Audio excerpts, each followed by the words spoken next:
Welcome to BWI Live. I'm Thomas Frank Carr. We have our usual Tuesday crew here to bring you the latest insights and thought-provoking conversations for Penn State football to you here on the YouTube show. Nate Bauer and Sean Fitz with me. We'll also be getting to your questions and your thought-provoking thoughts. Words. Words. Off to a banger start here on the BWI Live show. I'm Thomas Frank Carr. We're going to talk about primarily today what Matt Campbell had to say. It is, May, and people are talking to people. It's talking season even for coaches doing the rounds. He was on our fellow show in the On3 network, Andy and Ari, last week. So we'll be playing a couple of clips and discussing his comments and conversation with them here on the show. The reaction to the reaction is what we're going to be doing today.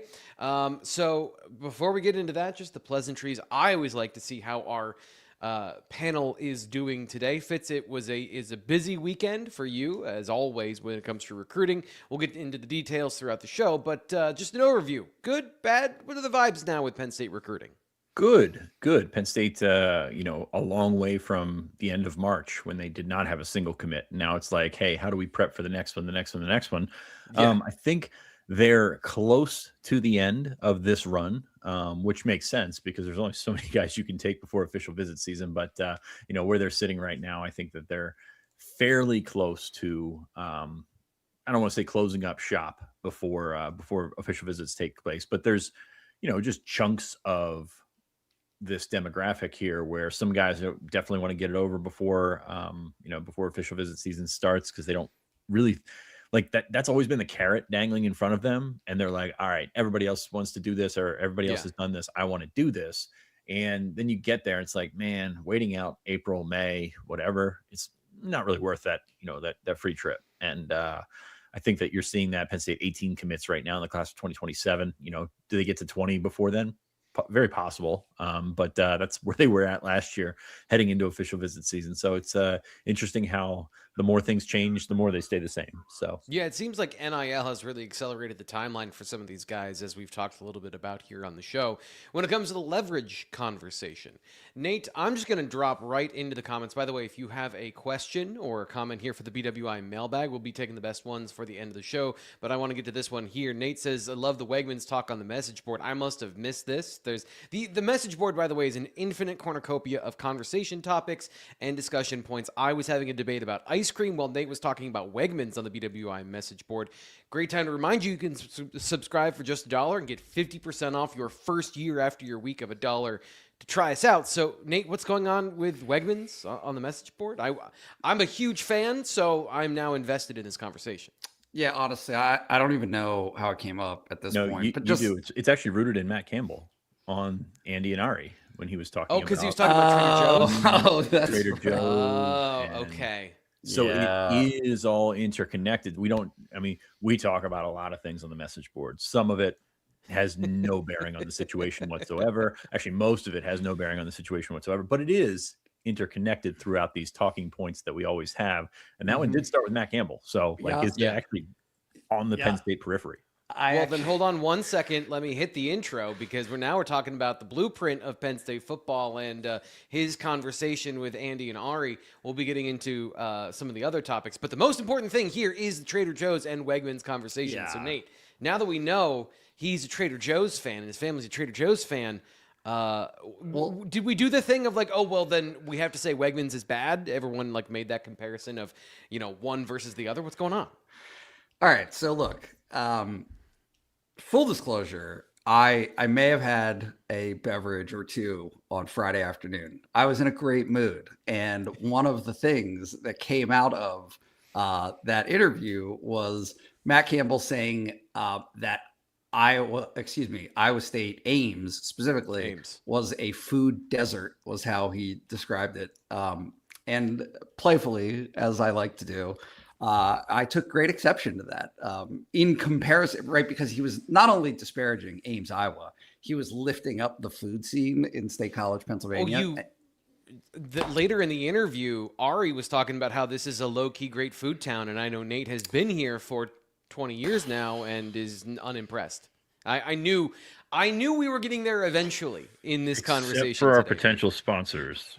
Outside of anyone who sponsors the show, there is so much room for growth, right? 1% better. Let's it's nothing personal. I just I'm clearly I'm a guy who likes to eat. I enjoy my food.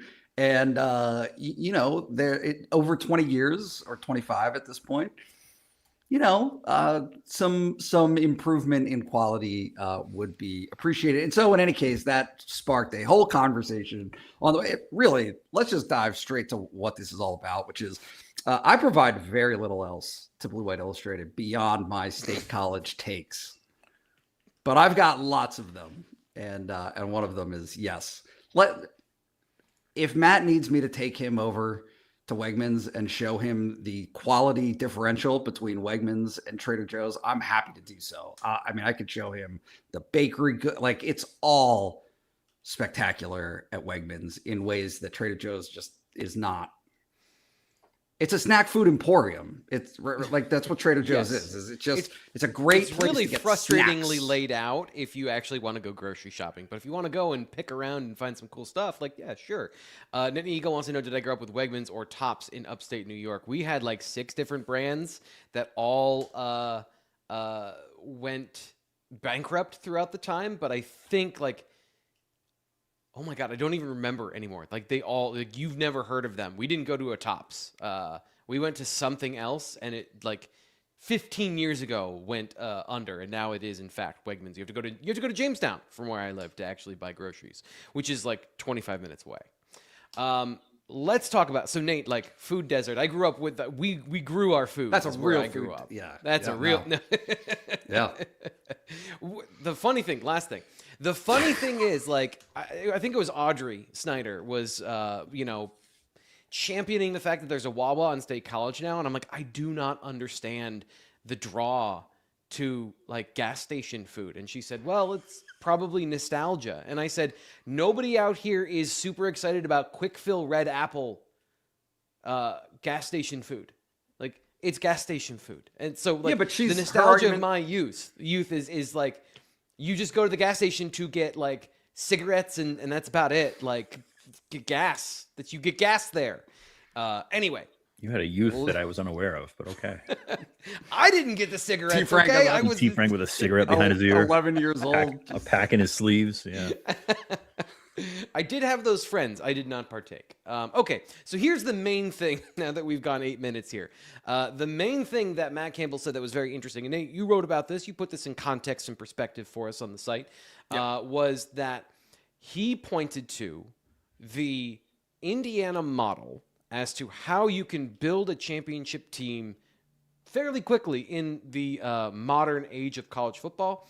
And it's not exactly what you would go to in terms of portal or NIL or any of those things. He pointed to one thing that he thinks is critically important for his team this year. Well, I think number one, college football just got taught a great lesson a year ago, right? I think when you watch what Coach Signetti did and that Indiana team was the emphasis of their success. And I think when you look at even the last couple national championship teams, and obviously they've come from this conference, so there's easily identified replication of team and success. That yes, those teams had great players, but ultimately they were great teams. They were resilient. They were tough. When adversity struck, they had the ability to be unified through it. And so when you say in recruiting or dealing with that kind of stuff that comes with maybe the recruiting process or any of those things, I still think when you cut great teams together, yes, how you put together teams continues to evolve and change. How you put together rosters has evolved and changed and gotten uniquely different. But I still think the ethos of, man, what does a great team look like? What kind of culture, what kind of characteristics, what kind of character, and what are the characteristics of the humans that need to be on that team? I don't know if that's really ever changed. And I don't know if it ever will in our sport, because our sport demands that kind of resiliency. So, Nate, here's my question. We live in an age of information and data. right? And data mining. And if you can't prove it, you can't say it in a lot of times. Like, and in this situation, what Campbell is saying is like, yeah, it's the soft sciences that make a great team. And I'll just go right here to the chat where is it? Andrew says, Indiana is the only team to win a national championship in this model in the past 40 years. It's an outlier. So what do you make of his comments there? A few things. Indiana had 8 draft picks this past year, right? Mm-hmm. They had really good players at playing football that pretty much across the board. That was a really good quality team. I understand the 5 stars don't matter in recruiting, but they did in the transfer portal for Indiana. Fernando Mendoza was a really good transfer quarterback. we have to be honest about this conversation. However, what I do think is valid and legitimate is how you and I think it always goes to how many bad kids can you have on a team, right? Like just character issues and that kind of stuff that you can tolerate within your locker room because you have these other strong leaders. Like that's immediately where you go. I don't really think it's necessarily that. I think it's actually more how do people and personalities mesh and complement each other? What are the primary motivating factors that you want across the board for your players? And in today's college football, it's super easy to see money as the overriding thing. And again, I mean, I'm as much of a proponent as anybody else, or as there is for, these guys deserve to be compensated for what they do. But if that's the first thing, if that's the first part of the conversation, if that's how they talk as players interpersonally, right, with in the locker room and amongst each other and between parents and all of the social circles that involve college football players, if your team consists of too much of that conversation or too much of any, right? Like maybe it's the material goods that come as a result of the compensation, like whatever it is. If it's not team success, if those aren't the primary drivers, then you may have issues within your team, and things can go a little bit sideways. And I think that Matt Campbell emphasized, that's been so clear throughout his time at Penn State, is his emphasis, his intention on putting the right mix of people together is a huge priority for him. But also, I think some of the conversation is getting lost. That he also wants really good football players. Yeah, well, he's going to want talent. He does want talent. So it's just a matter of procuring it. Just a quick fact-finding mission for everybody. Fernando Mendoza, obviously the #1 overall pick in this spring's draft. Omar Cooper Jr., another first-round draft pick. So 2 first-round picks at 2 high-leverage positions. D'Angelo Pons was the 50th overall pick in the 2nd round. Kaylon Black was in the 3rd round. Elijah Surratt in the 4th round. Raleigh Nowakowski in the 5th round. Pat Coogan and Aiden Fisher on day 3 in round 6 and 7. So they had a draft pick in every single round of the draft. So that is a fair point to make there, Nate. Fitz, what do you make of this, because the question was phrased as a recruiting question, that Matt Campbell was at Iowa State because he didn't want to deal with the BS that comes with recruiting 4- and 5-star talent, that there isn't just about, hey, do you want to come win championships? Then it becomes about prestige and it becomes NIL and all those things. And he was pushing back on the idea that you had to put up with all that BS because all of the things that come back to winning championships are all about the things that you have always needed to do when it comes to being a football coach and a great football team. So how did you take that conversation and how he framed that in the context of what Penn State's been doing in the last 6 months? The first thing that jumps out to me, the comment you mentioned earlier about Indiana being an outlier in the last 40 years, and absolutely is, no doubt about it. I just think that really what's only relevant here is the last 5 years, because you bring the rev share NIL aspect into it and it changes everything. You bring the portal into it, it changes everything. So yes, it is an outlier because it's Indiana. But if a name brand school, no disrespect to defending national champions, but if the name brand school built it in a similar way, it probably wouldn't be labeled as a similar build, if that makes sense. Yeah. So Indiana is not like outwardly different than a lot of programs. It's just that I think that you put that IU logo on it changes things for a lot of people, myself included. Like it's still tough for a lot of people to take Indiana seriously, even with a national championship ring. Moving on from that, you look at what Indiana has done in the last couple of years, and it's phenomenal. Like it's unbelievable, and I don't think it's I don't think you can replicate it a lot of places.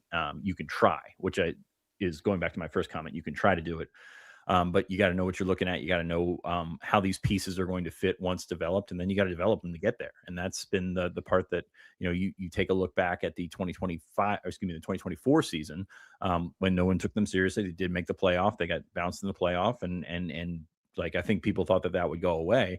I think that's a continual build. We talk about right now in the NBA playoffs, the NHL playoffs, is you've got a young core. You've got, say, the Thunder, for example, and they had to go through losing bad, or losing, I don't want to say ugly, but like those are growth moments. And I think Indiana had that moment. They were able to push that to the next cycle. Usually it doesn't happen that quickly, but Curt Cignetti's a heck of a coach.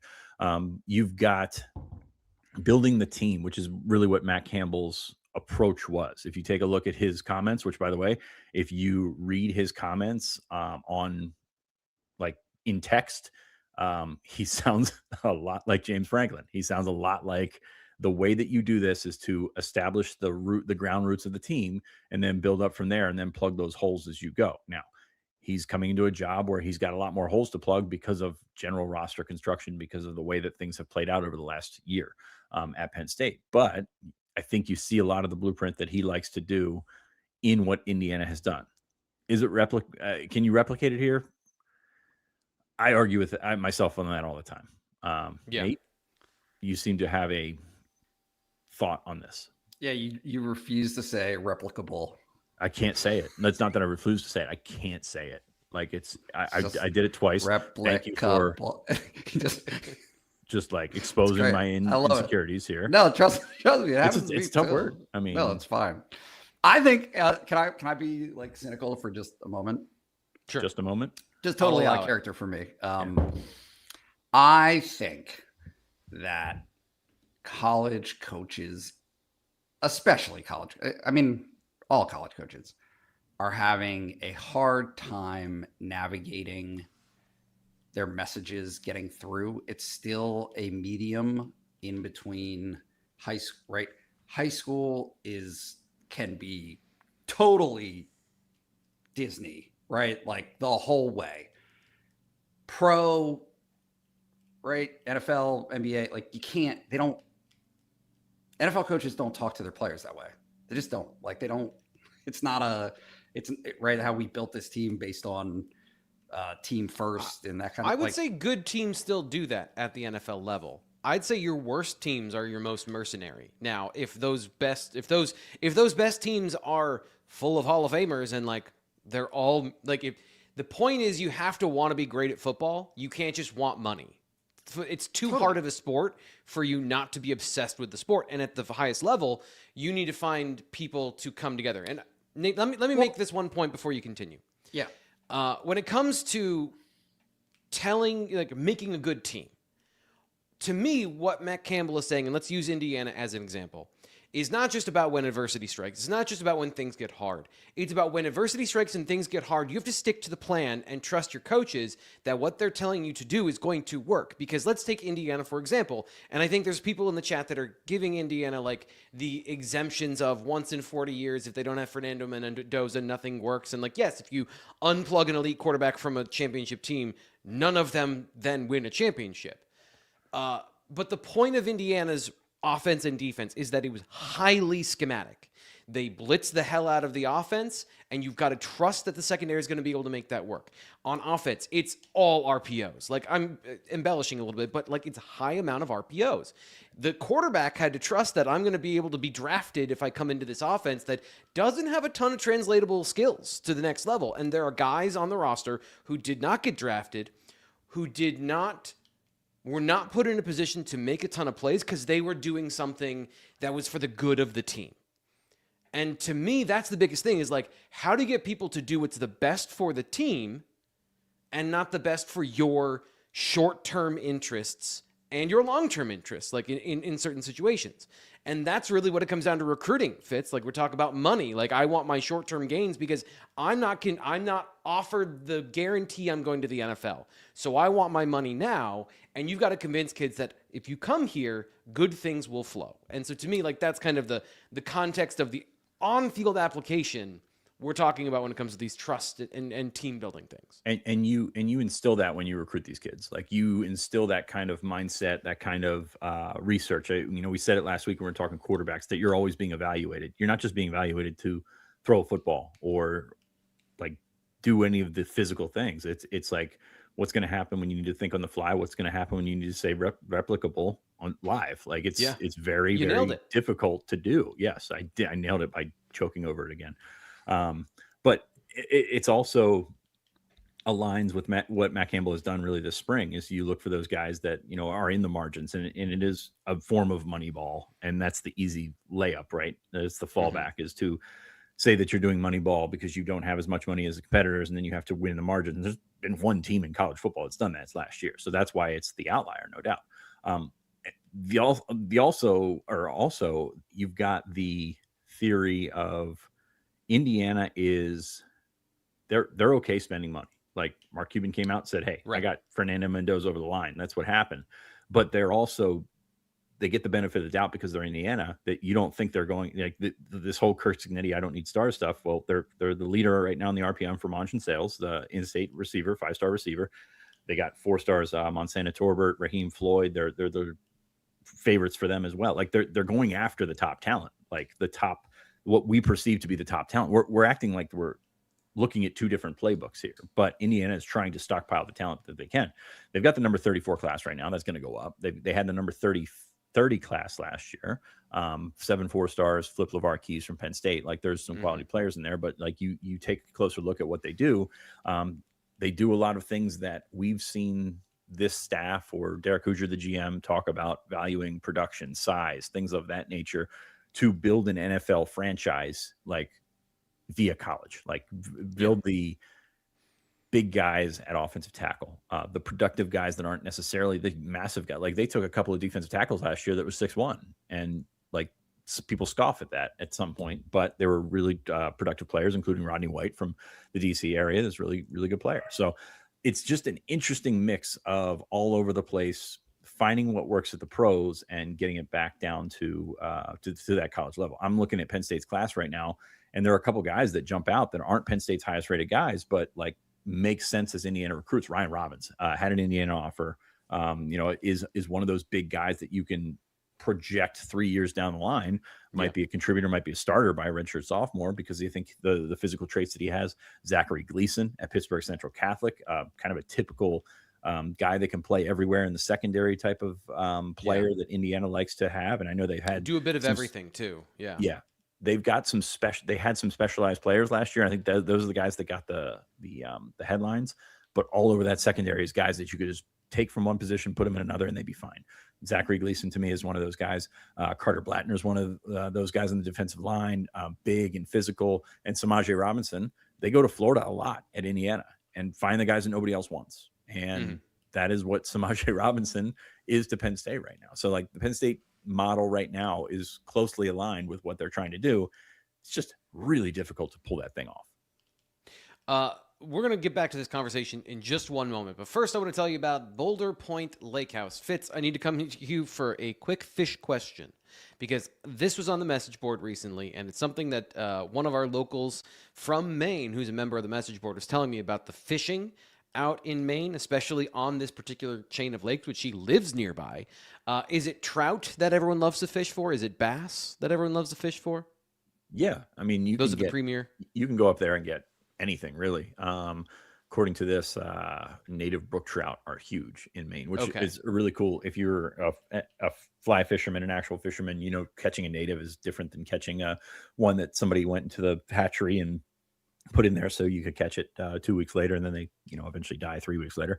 I think that the native brook trout is the way to go. But in those lakes, I'm sure you got bass. Not sure how their walleye situation is up there, but that would be fun too. I don't know if I the was lakes are big enough, told. but yeah. Yeah, I was told that they don't have an invasive pike population, so the native population is excellent. I had to come to you because the last time I fished was with my grandfather when I was like 7. I watch a lot of river monsters, but I don't actually fish for myself. But this is a place where if you love to fish, you want to take your family out, check out what's going on here on the YouTube channel. And if you're on the podcast, imagine the most serene and beautiful nature you've ever seen, but also you get to stay in one of the prettiest and nicest buildings that you're going to be in. It's a architect designed brand new cabin finished this past year. And it's out in the best environment that you could go to. So if you want to unplug, and here's the thing, we're getting towards the end of planning season. Rubber meets the road here pretty soon. People are going to be going on their vacation. So if you are trying to plan a vacation this year and like jet fuel is through the roof and you're like, oh, well, we're not going to be going wherever we're going to fly to.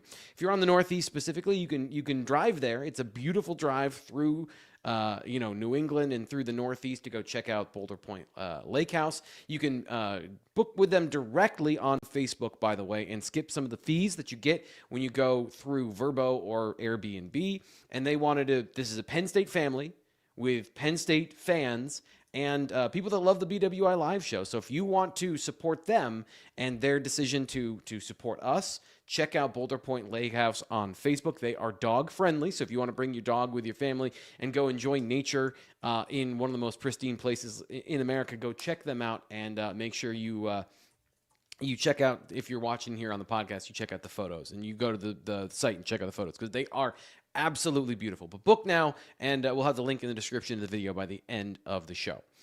Let's go to this one because I want to have this conversation as well. We're talking about the soft sciences of building a team and building a program, and it's not about bringing a winning culture. According to Matt Campbell, is about bringing authenticity. I've always said there's really like 2 types of people in this world. There's the type of person that's trying to be somebody, or there's the type of human that's trying to do something. And I've always felt like that value of trust is something that I hold probably nearest and dearest to me. And, ironically, everybody says, man, what's the mantra of your program? It's been that word, trust. And that's, as we know, trust is really, really hard to build in life, but it's really easy to break. And I think when you have that value system that resonates in every aspect of a program, then really great things can happen. And we've really tried to build that foundation here. But I don't know other than authentically try to be you and always try to do the right thing. And again, surround yourself with the right people that live by that value system for sure. I don't necessarily have a question, Nate. I'm just curious as to your reaction to that. Just there's a lot of, you mentioned it earlier, you can go pure Disney in high school and like trust and togetherness and team. And like, this is all a lot of emotionally coded words in a very ruthless world of high level college sports. What do you think? I think it matters. I don't think it doesn't matter. Right? I mean, if you think that I think it's very difficult to pull off at this point. But that's why these guys are in the positions that they are, right? I mean, that's why Matt Campbell is a head coach. That's why he's had success over the last 15 years doing it at an Iowa State, right? Like doing it at Toledo is, yes, the game, right? What we see for 60 minutes of football, that and how he manages that and how his coaching staff manages that, all of that stuff is extremely important. But I feel like you and I have talked about this before, T. Frank, like games are won and lost in all that other time, right? Like all the time outside of what happens in those 60 minutes and it shapes those 60 minutes. So yeah, trust at like every level, right? Trusting you to want to do the work for the daily improvement when nobody's watching, right? I mean, the iPads and film study and all of those things that are like, are you trying to game the system and have it running when you're not really paying attention to it? right? Yeah. Or are you actively engaged? Are you in the football building? Are you doing all those things? Can you trust that? And then in the game itself, can you trust the guy next to you? Are you doing all those things, the habits that they believe make championship team? Yeah, like I subscribe to those things. I just also think that there's a piece missing from that conversation that if pressed, he would also acknowledge, and not just acknowledge, but do so happily, which is when they talk about the receivers, right? And having this defined role for what they think an X, a Y, a Z, right? What these guys look like. Yes. 100% yes. They want the best possible version of those qualities, right? The best consistency, the best athleticism, the best, all of the, like, so yes, there is a plan in mind. There is a strategy to this. There are, like, all of those things absolutely founded on, again, those soft sciences. Yes, 100%. But also within that context, then they also want really good football players who get really good by being as committed to the game as you possibly can be. Yeah. Again, I'm going to go back to what I said when we first started this, is like, there is a certain level of sitting here and trying to bring you fact-based information on a regular basis, becoming obsessed with, for me, like, the information of what I see on film, and the data of what I see on film is only a part of the story when it comes to building a team, Fitz. And so I'm having a hard time really talking about, or like coming up with the questions to probe these thoughts that aren't accusatory. Like, is this BS? Because, like, it does. The problem with it is, like, we've talked about culture for years. The culture matters, but culture means nothing until it actually manifests. It manifests itself, because you can't define culture. Everyone's culture is different, and everyone can manipulate the word to be what it means. So I guess the suspicion, and I think Nate is pointing this out correctly, of it's the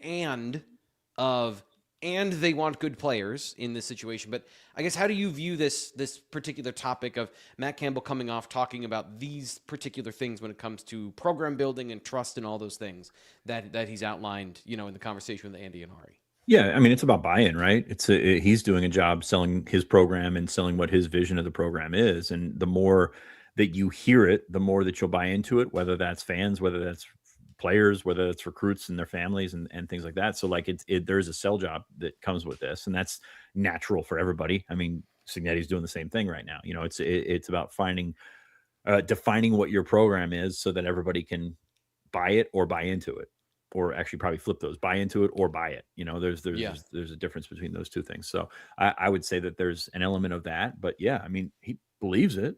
Like, I don't think there's any question about whether or not he believes what the methods that he is using to get his ideal program. And I think he's going to come closer to that at Penn State than he was able to do at Iowa State because of the natural ceiling. Like that, I think that there's really not any way to get around it. So yeah, I think that, is it a bit of a, I don't want to say spin, but is it a bit of a talking, in circles kind of thing? Yeah, but it's also mid-May. That's the season that we're in right now. So I think that you're buying in on what he's saying, because, hey, it's new, it's wonderful, it's great. Again, you got to win football games, and that's what it comes down to. The last guy's culture was great until it wasn't, and then it was the worst thing in the world. So, like, there's a lot that goes into how you build this up and how you decide that it's going to manifest itself and get to that next point, which is at this program, a national championship. And yes, sir, you in the red. Yeah, go for it. Okay. And this is not about James. Okay. Just a disclaimer. It's not. But the trajectory, the narrative arc, right, of 2016 and 2017, those were good football teams. Did they have enough elite talent to win a national championship either of those years? Sorry, I was reading the chat. I'm opening the floor. I'm opening in 16 and 17. Were those national championship teams? Contenders. Yeah, I struggle with that because I think I don't think they had the depth at positions like offensive line. And that's the acute one. But I think high-end defensive talent, they were a really good defense, but I don't think they had the, kind of some of the closers on defense you would want. I guess my point and what I think we're seeing a little bit of what I would anticipate playing out is somewhat of the same trajectory, right? Of the situation that Matt Campbell stepped into on a pure roster standpoint wasn't great already, right? That was already a conversation for the 2025 to 2026 Penn State football teams, was that they were losing so much senior talent. That's evidenced by the draft. And so how was it going to fill in after that? And then you add this to the mix of a coaching change and 40 players transfer. Like that creates its own fundamental roster building questions, which are not able to be done in ideal circumstances. So right now, it truly is like, do this as quickly as you can, efficiently, with these priorities, these pillars in mind of how you can build a team. This year's talent, when everybody talks, and again, like, this is just honest conversation. When everybody looks at this year's team and the potential for Penn State football this season, what's the first thing that they bring up? Is there enough juice? No, it's the schedule. Oh, right? Okay. Why do they bring the up second the thing schedule? is, do they have enough talent? Thought it was going to be like the stadium. The stadium, right? No, but the reason that everybody brings up the schedule is because they don't think that this team has that juice, right? Like to that level, right? Is that they can get into the playoff because they're playing comparable teams that are comparable, or that they shouldn't be badly underdogs to. There are no obvious losses on the schedule. Yeah. But I would anticipate Matt Campbell and his staff will get better. And you see this in recruiting right now. Like, is it Fitz, and you could do this, right? But between recruiting classes and transfer classes, are they going to get better players once proof of concept is in the books than they are right now? Are they going to go? It's a great question. I think that's a great question. Are they going to go after better players, right? Like you see. Sorry, go ahead. I think that they are going to go after the better players and hope that the vision, the proof of concept that you mentioned, will keep the price down. I'm not convinced that's going to happen. Like that's what I think when you're talking about these 5-star guys, or you're talking about top 50, 100 guys. Like, that's a roadblock that is still in front of them. Now, will proof of concept help on the other side where you're raising that money? That's the question to me. Sure. Is like how that manifests itself in driving up dollars to put on top of what you're getting in rev share. A good time right now to promote this is tomorrow. We're going to have Pete Nakos on the show. So he's going to be talking about how much it costs to get some of those players at positions. He had an article about that, I think, a week or two ago, and I wanted to talk to him about it. Plus, like, just how NIL, rev share, all of the rules at the top of college football are creating this cyclone, to use the pun correctly, in the middle of college football, and how, like, there's no stable ground in which to kind of build things on, other than the opposite of what we're talking about, the mercenary side of things. The only way to guarantee, like, hey, do we have enough talent on this team to compete, is to go out and pay for it. Like, the convincing and the alma mater and the love and the spirit of all those things, like, that gets you, then the dollars talk. So the last thing I want to talk about here before we get on to our next kind of tranche of discussions is what he had to say at the beginning of that. So it was asked, the question was, like, how do you get good people to want to be around you? Because he seems to be attracting a lot of quality talent and a lot of quality people to his side, even at a place like Ames, Iowa. No disrespect from the coastal elites over here, Iowa State fans. And what he said was, and I'm going to butcher this quote, there are people who try to be someone and people who are trying to do something. And I just thought that was, like, a great quote. So I just wanted to highlight that as a kind of a even when we're talking about all these things, are you keeping the mission in mind, or are you keeping the facade of what you think you need to do in order to accomplish the mission in mind? A lot of those things are hard to kind of keep separate in this world of, as Fitz said, like, you're doing a sell job, but you got to believe it yourself. Like, you have to believe it first in order to make all of those things work on the field as the ultimate product. Okay, like the video, subscribe if you're enjoying this conversation, and we're going to be transitioning into, I think, the area where I feel more comfortable, because there's more there's more facts and data I can talk about. And you guys are going to have to help me with this part, because usually we're talking about your work from the site. And so, like, this is something I wrote over at bluewhiteillustrated.com. So I can't necessarily interview myself here, but I do think it's a relevant yin and yang about this conversation. We just talked for 35 minutes about the value of the buy-in and the why and all those things. And this is the how, like, especially on offense, how Taylor Mauser's offense is going to be different than Andy Kotelnicki's, when on the surface, there's a lot of similarities. Lots of running the football, lots of tight end. They're going to have a lot of read option, not a lot, but they'll have some read option situations. They're going to do some trick plays, but there's a fundamental difference in how they actually go about these things, and how that I think this, even though the conversation, and Andy Staples talked about this, it's going to center around the tight ends, but to me, the actual conversation is how this is going to fix the wide receiver room at Penn State. So that's what I wrote about this weekend. So I don't, like I said, I don't know necessarily how to bounce this to you guys, because, like, did you like it? Did you read it? Like, I'm curious as to your feedback on the conversation point about the receiver position flowing through this conversation about a tight end heavy offense. I mean, if I could start, Sure. I love it when I hear the words Andy Kotelnicki, and so I'm just wondering if you could expound on that a little bit. Just what are the similarities there? How many Andy Kotelnickis do you think Penn State fans want right now? Like on a Scoville what flavor scale? of Blizzard with this offense? Oh, man. Lean into it, T. Frank. Give me more. Okay.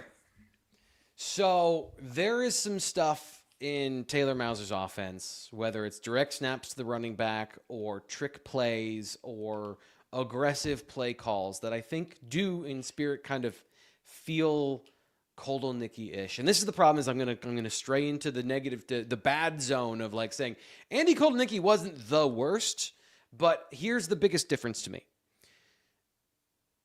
His offensive game plan and the run game itself was so reliant on having multiple running threats that it couldn't really stand on its own as a traditional run game. And the passing game was built off of that. And so when the passing game had to stand on its own, it struggled. And if you didn't have a quarterback, and Drew Allar was a great scrambling quarterback, which is what we saw most of the production before he got injured. Most of the passing game production was actually rushing production from Drew Allar scrambling. This offense, in the contrast, I think both sides can stand on their own because they're traditional offenses. It is not such a tightly woven net that, kind of the dominoes fall and suddenly you're getting explosive passing plays off of just four verts. It's a basic passing concept with four guys going down the field.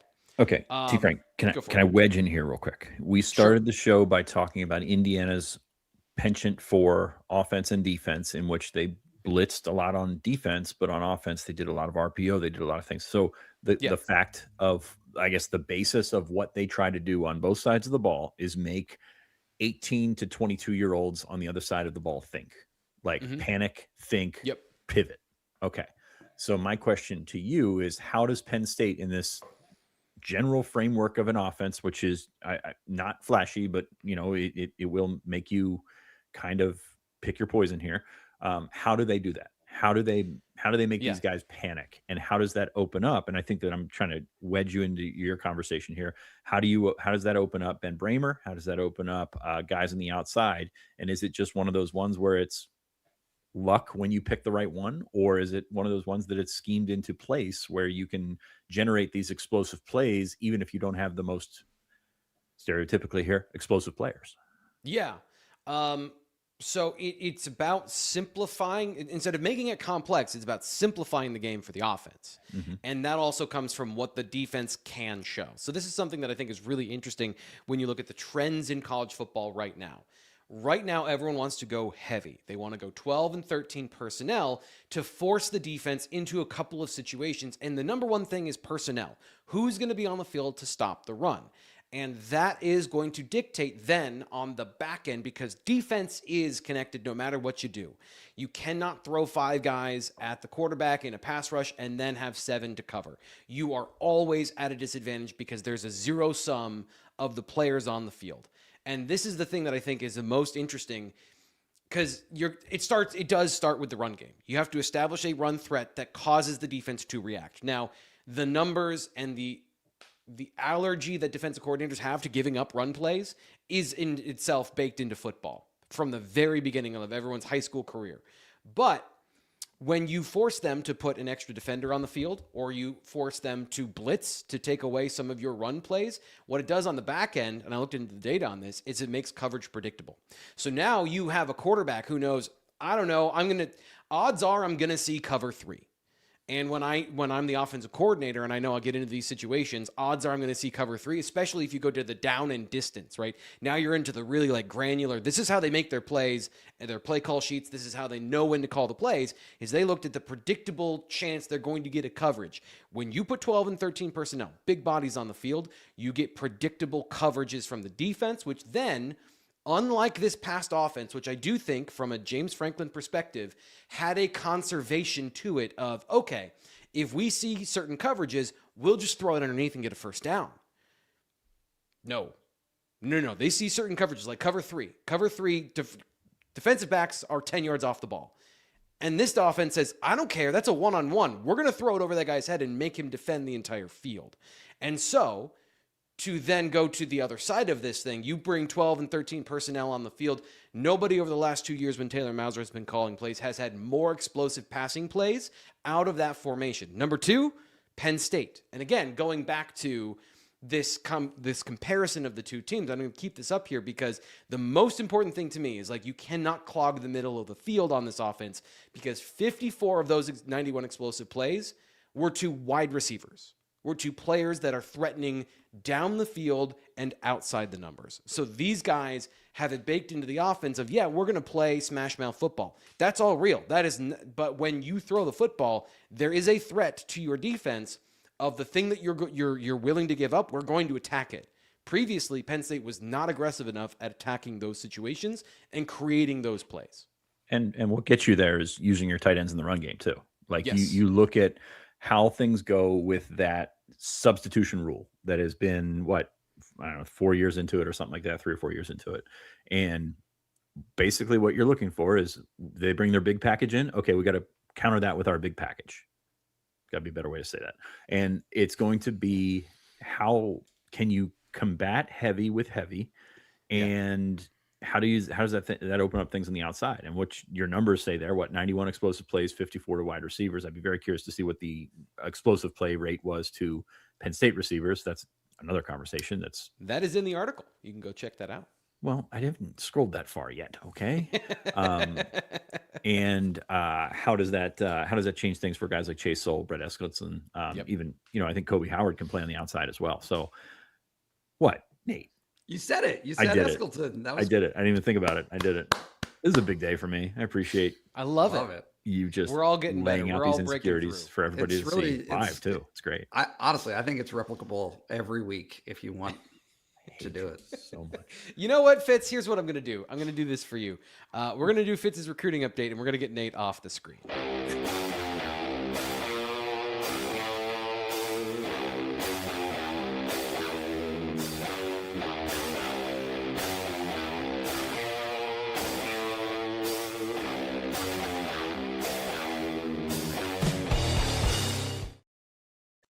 So it is a big time of year for recruiting. We're talking about the team. This is our Tuesday show, just so everybody knows how this all works. It's Tuesday's football, Thursday is recruiting. That's how this kind of works on our weekly basis. So if you're wondering, these topics we're diving into on a Tuesday, now you know why. But recruiting's really important. So this time of year, we need to have a recruiting conversation on both shows. So you got Fitz's recruiting update. So Fitz, last time we talked on the Thursday show, we were predicting that Penn State would land Will Wood, and they landed Will Wood. So what's happened since then?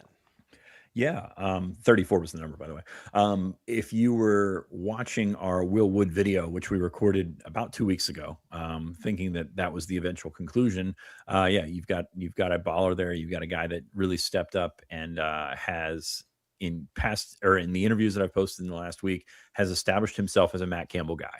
Like that is really interesting to look at how he is going to carry that chip on his shoulder. He's going to hit the recruiting trail. He's going to be a guy I think is going to be the face of the class. And if you look at the last couple of classes for Penn State at quarterback, I think there's some holes there in terms of guy that's going to be the leader. I think Beckham Kritza tried to do it, but just didn't have the gravitas, the clout to go with it.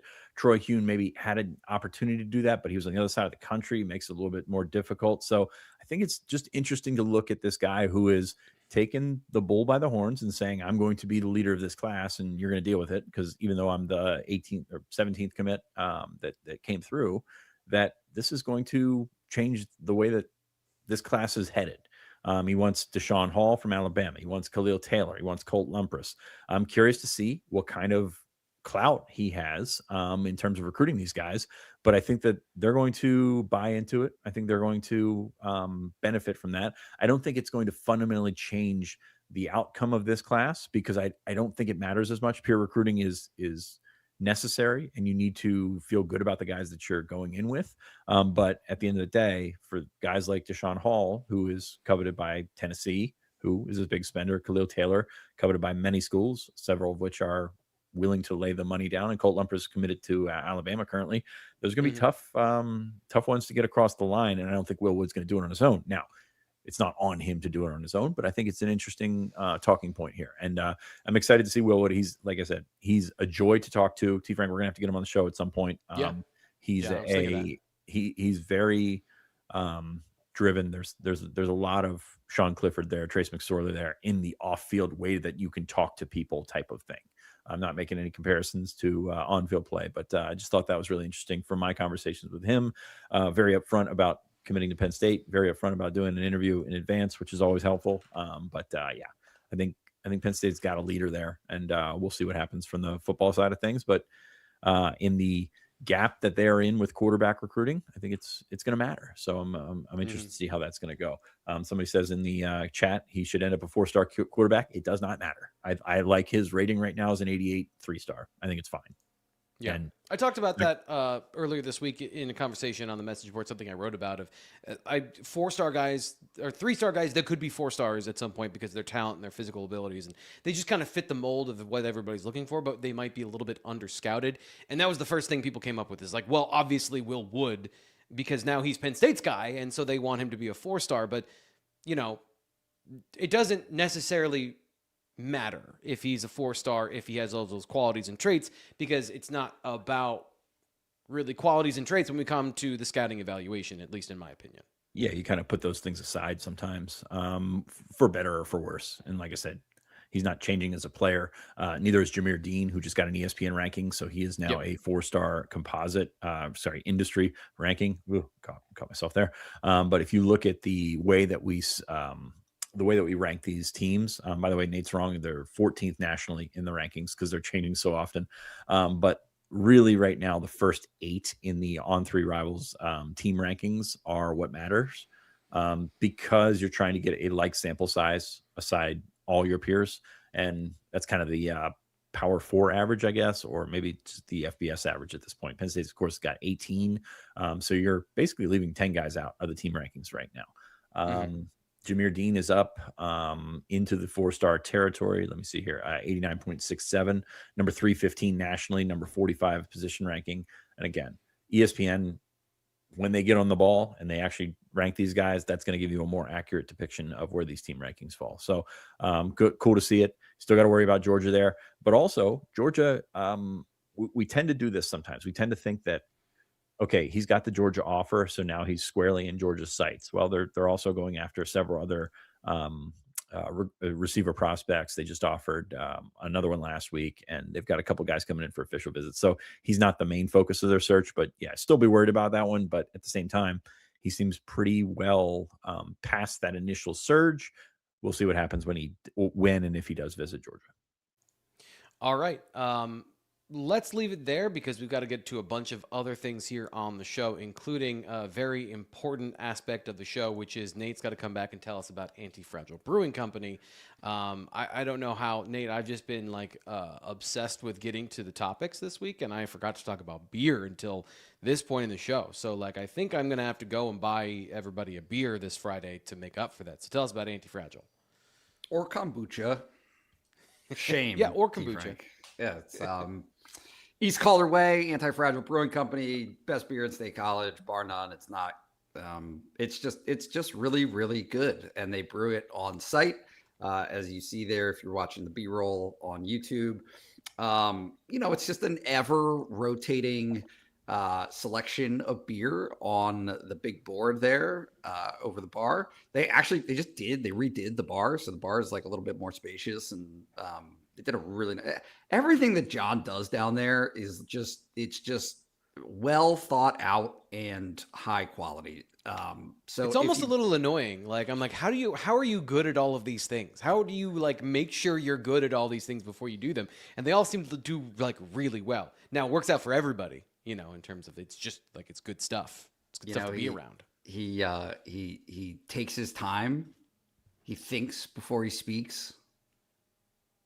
Be a terrible podcast.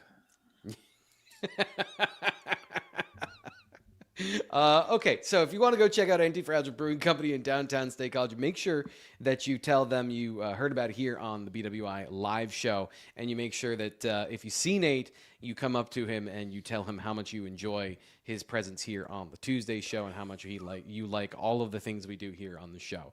And all those things, if you can do that, would be great. And T. Frank, it's right by the East End social area right now, which is part of Heister Street is blocked off, and there's picnic tables and there's places to go. So like it's definitely worth checking out. And that's right beside Anti-Fragile. Nate, you seem to have somebody stole 2 Adirondack chairs from East End Social in downtown State College. Yeah, like State College. Surprise. Crime wave. Come on, what are we doing? At least it wasn't around State Patty's Day. Okay, so I really wanted to get to a BWI mailbag, but I don't know that we're going to have a ton of time for this, and no one really liked this question. I love this question. You love this question? Yes. Okay, all right, let me hit this, and then we'll get going.